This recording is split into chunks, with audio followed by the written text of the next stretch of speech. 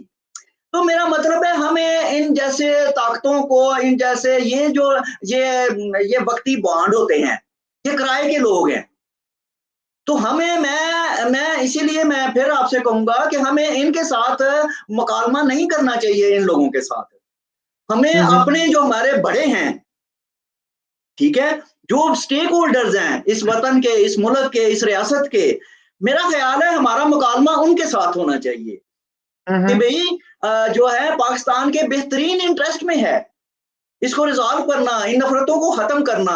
تو میرا خیال، میں تو سچی بات ہے کبھی نہیں چاہوں گا کہ یہ جو کامن مین کی باتیں ہیں، جو بڑی لوور لیول کی، جس کی کوئی علمی فکری اس میں کوئی دانش کوئی نہیں ہے، تو ان چیزوں کو میرا خیال ہے کہ آپ بھی اگنور کیا کریں۔ اچھا ارشد صاحب، ایک طرف تو ہمیں یہ بتایا جاتا ہے کہ پنجابی جو ہے نا وہ کشمیر کے مسئلے پہ بڑے جذباتی ہیں، دوسری طرف مجھے یاد ہے کہ آئی تھنک 1992 میں ایک کالم چھپا تھا نیوز میں، ایک بزرگ کالم نویس تھے ان کا، وہ کہنے لگے کہ تلسا روڈ راول پنڈی پہ میں نے ایک دکان پہ یہ سائن لکھا ہوا پڑھا کہ مسئلہ کشمیر کے حل تک ادھار بند ہے۔ آپ نے بھی اس طرح کے واقعات سنے ہوں گے، یہ کیا ہے؟ اس کا مطلب ہے کہ پاپولر لیول پہ لوگوں کو یہ پتا ہے کہ مسئلہ کشمیر کا کوئی حل نہیں ہے، یہ اسی طرح ہی چلے گا۔ بالکل نہیں، بلکہ میں آپ کو اسے اور آگے لے کے جاتا ہوں، دونوں سطح پہ، عوامی سطح کی بھی بات کرتا ہوں اور پولیٹیکل سطح کی، پولیٹیکل قیادت کی سطح سے بھی۔ اب دیکھیں پنجاب، جہاں تک پنجاب کی بات ہے، اس وقت ووٹ کے لحاظ سے، بیلٹ کے لحاظ سے پنجاب کی سب سے بڑی پارٹی جو ہے اور پنجاب کا سب سے بڑا لیڈر جو ہے وہ نواز شریف ہے، ٹھیک ہے، وہ تو اس مسئلے کو حل کرنا چاہتا ہے، وہ تو اس کو ختم کرنا چاہتا ہے، وہ تو بالکل، وہ تو انڈیا کے ساتھ جھگڑا نہیں کرنا چاہتا، یعنی کہ پنجاب کی یہ آج کی لیڈرشپ کا یہ حال ہے۔ اچھا، دوسری طرف جو عوامی سطح کی میں آپ بتاؤں، میں خود ہم پنجابی ہوں، میں پنجاب کا رہنے والا ہوں، اور اسی پنجاب کا جس کو جو اینٹی انڈیا پنجاب جس کو آپ کہہ سکتے ہیں، ہم اس سے ہمارا تعلق ہے، کبھی کسی سے انڈیا دشمنی کی کبھی بات سنی نہیں ہے، جب تک ان کو ان کے کانوں میں ڈالی نہ جائے اور پڑھائی نہ۔ دیکھیں آج آپ بارڈر کھولیں، آپ اپنے بارڈر کو سافٹ کریں، لاہور کو کریں، سیالکوٹ کو کریں، آپ کو پتا چلے گا کہ پنجابی جو ہے، پاکستان کا پنجابی جو ہے، مسلمان پنجابی جو ہے، جس کو ہندو دشمن اینٹی انڈیا بنا کے 72 سال ہم نے دکھایا ہے، وہ دیکھیں کیسے وہ ناچتا ہے، وہ کیسے ڈانس کرتا جو ہے نا، اکراس کی بارڈر سیر سپاٹا کرنے جائے گا، وہاں چائے کافی پینے جائے گا، ٹھیک ہے، وہاں اپنے ہمارے تاریخی مقامات دیکھنے جائے گا، ٹھیک ہے، تو اپنے رشتہ دار اور عزیز و اقارب ہیں وہاں پہ۔ میں سیالکوٹ میں پیدا ہوا، ہمارا آدھا سیالکوٹ جو ہے وہ جموں سے آیا ہوا ہے، میرے والد صاحب جموں سے آئے تھے، وہ جموں سے بلانگ کرتے تھے۔ تو کہنے کا مطلب یہ ہے، میں بلکہ آپ کو ایک واقعہ سناؤں جنرل مشرف دور کا، یہ سچا واقعہ ہے۔ میں آپ کو شاید پتہ بھی ہے کہ میرا ایک بزنس سے میرا تعلق ہے، تو ایک دفعہ جنرل مشرف کا دور تھا، اور جب یہ نیگوشیشن صلح صفائی کی انڈیا کے ساتھ ہو رہی تھی، اور یہ بڑے پیمانے پر یہ معاملات ہو رہے تھے، اس طرح ہوا کہ میں نے اپنے چیمبر آف کامرس کو، سیالکوٹ کے چیمبر آف کامرس کے پریزیڈنٹ کو لیٹر لکھا، میں نے کہا جی یہ سارے بارڈر آپ کھولے جا رہے ہیں، تو موجودہ حکومت کو کہیں کہ سیالکوٹ جموں کا بارڈر بھی کھولا جائے، یہ سیالکوٹ کی ڈیولپمنٹ ہے، جو معاشی ترقی کے لیے یہ ہمارے بڑے فائدے میں ہوگا، جموں لینڈ لاکڈ ہے جموں، اور ادھر بھی ہم سیالکوٹ سے بند ہوئے ہیں، تو یہ راستہ کھولا جائے۔ تو مجھے پریزیڈنٹ سیالکوٹ جو ہمارا ہے ایوان صنعت و تجارت کا جو پریزیڈنٹ ہے، اس کا مجھے لیٹر آیا ہے، میرے پاس پڑا ہوا ہے، اس نے اس وقت تھے وزیر اعظم شوکت عزیز، اس نے کہا جی ہماری ملاقات ہوئی ہے وزیر اعظم کے ساتھ، اور ان سے ہم نے بات کی ہے جموں سیالکوٹ کا راستہ کھولنے کی، اور انہوں نے کہا ہے کہ ہم اس پہ آلریڈی کام کر رہے ہیں. یعنی کہ یہ جو ہے یہ فالس ہے، یہ دشمنی کا جو زہر ہے نفرت کا، یہ فالس ہے، فیک ہے، آرٹیفیشل ہے، اور یہ اگر کہیں جنمن تھا بھی تو وہ اب ایکسپائر ہو چکا ہے. لوگ ملنا چاہتے ہیں، لوگ امن دیکھنا چاہتے ہیں، اور اپنے عوام کو پلیز امن دیں. So thank you very much Arshad صاحب. اس سے پہلے کہ میں اجازت لوں آپ سے، آپ کو منیر نیازی کا ایک شعر سنانا چاہتا ہوں. منیر نیازی نے کہا تھا، غیر سے نفرت جو پالی خرچ خود پر ہو گئی، جتنے ہم تھے ہم نے خود کو اس سے آدھا کر لیا. بہت اچھا. تو اس نفرت نے ہمیں نقصان ہی پہنچایا ہے، کوئی فائدہ نہیں پہنچایا. تو میں اپنے ہم وطن پاکستانیوں سے، اور خاص طور پہ سوچنے سمجھنے والے پاکستانیوں سے یہی گزارش کروں گا کہ ان مسائل پر از سر نو غور کریں، کھلے دل سے کھلے دماغ سے غور کریں کہ ہمارے لیے کون سا رستہ اچھا ہے اپنے عوام کو خوشحالی دینے کا، ان کو تعلیم دینے کا، ان کو امپلائمنٹ دینے کا، ان کو انفراسٹرکچر دینے کا، صحت کی سہولتیں دینے کا. سب سے اچھا راستہ کون سا ہے؟ کیا یہ راستہ کنفلکٹ کا ہے، نفرت کا ہے، یا امن اور دوستی کا ہے؟ تو اسی کے ساتھ میں آپ سے اجازت چاہتا ہوں. تو آپ کا ایک دفعہ پھر شکریہ. خدا حافظ. بہت شکریہ.